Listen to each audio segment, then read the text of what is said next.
Hey, what's going on guys, Nath here, welcome back to another video. Today we are doing another answering your questions.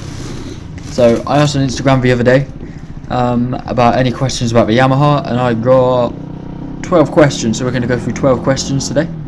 We're going to kickstart it with Alfie YMR50D asking me what is the top speed. The top speed I've got on the clock is 87 miles an hour. I'm not sure how accurate that is, as I'm relying on the instruments. I didn't have GPS or anything to back it, but I'd say it's a pretty fast, strong bike. For a 125 it is. And then the second question is if I'd ever wish I'd bought a two-stroke. And I've got to say, I have thought about it. I would love to try a two-stroke 125, because not many of you know this, but my first motorbike was a Derby GPR50, which was a two-stroke.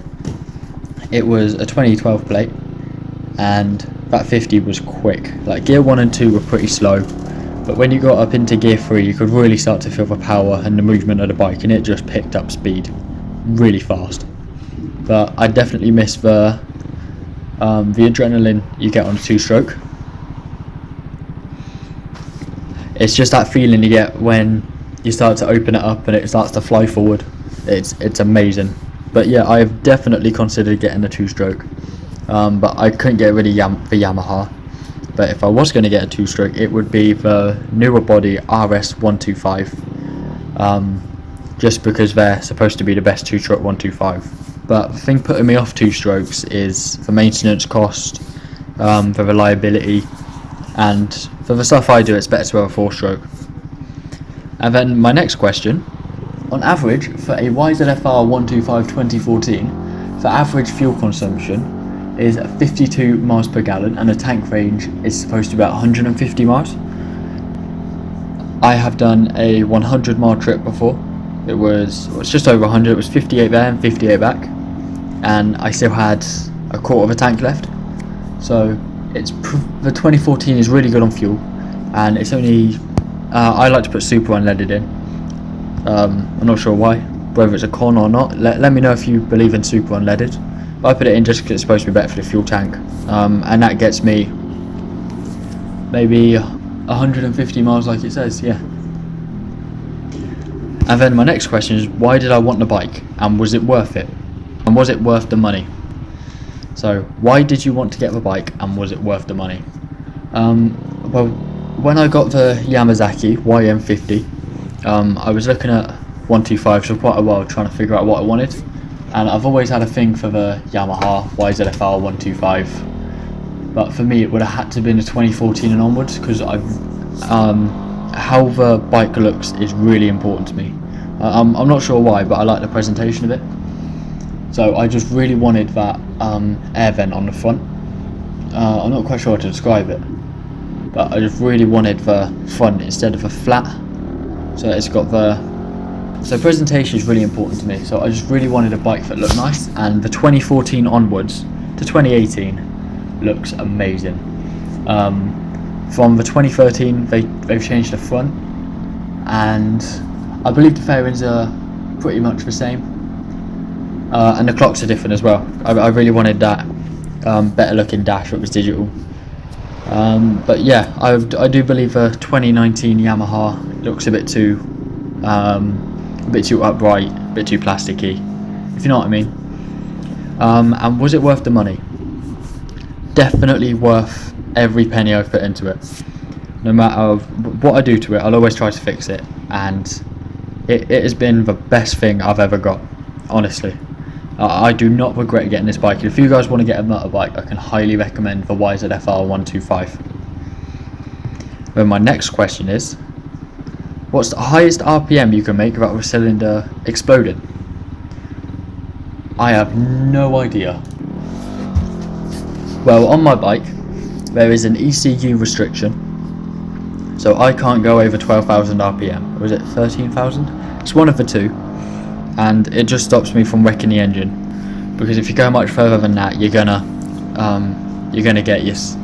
seize your piston, and that's no fun for anybody.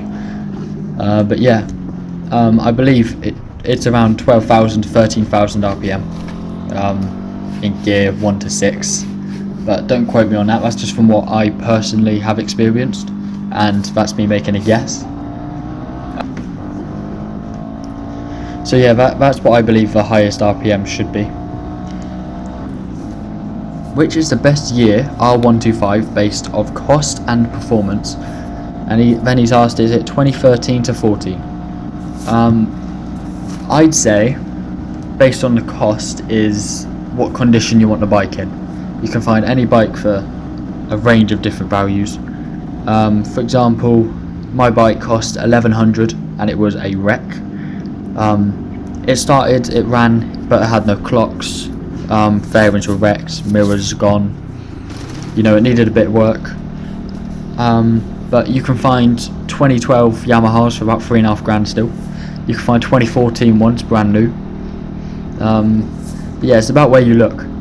But I'd say the best one to get would be the 2014, just because it's got all the upgraded equipment in it. Where their step from 2013 to 2014 is a lot of a bigger step from 2012 to 2013, 2015 to 16, and so on and so on. So yeah, I would definitely say the 2014 is the best year YZF-R125 based on the cost and performance. Okay, then my next question is, how many miles have I put on the bike so far? Also, to keep up the great videos. So I got the bike at 5,600 miles. We're now edging 7,000 miles, which is just under 2,000 miles since June, and it's currently the 30th of October. So in 4 months I've done 2,000 miles, which is about 500 miles a month, which I think is pretty good. I think I'm using the bike to what I need to do it with. And then someone else here has just asked me if I have problems when starting cold. If I leave the bike sat for a while, like a few days, and it's cold, it struggles to start. It takes a couple of minutes sometimes, and the revs do bounce. But if I'm using it and the weather's not too bad and it's kept, you know, in good conditions, then it's no one click on the button and that's it. And then RS2 Wavy has asked, what is the fastest I've gone on it? Again, it's the top speed I've experienced is 37 miles an hour. Not 37, 87. And at that point I was at 11,500 RPM. And that's all your questions, that's all I received. But thank you all so much for watching this video. If you did enjoy, please do leave a like and please do subscribe, as it does help me a lot. We're pushing for 1,000 subscribers by the end of next year, which is my new goal. If you did enjoy the video, please do leave a like, and if you want to ask me any more questions, if you jump over to my Instagram, which is linked below, nafe18, I post on my story regularly about asking questions. You can always DM me and ask me questions, and I'll always try my best to answer. Thank you all so much for watching, and I will see you in the next video. Goodbye.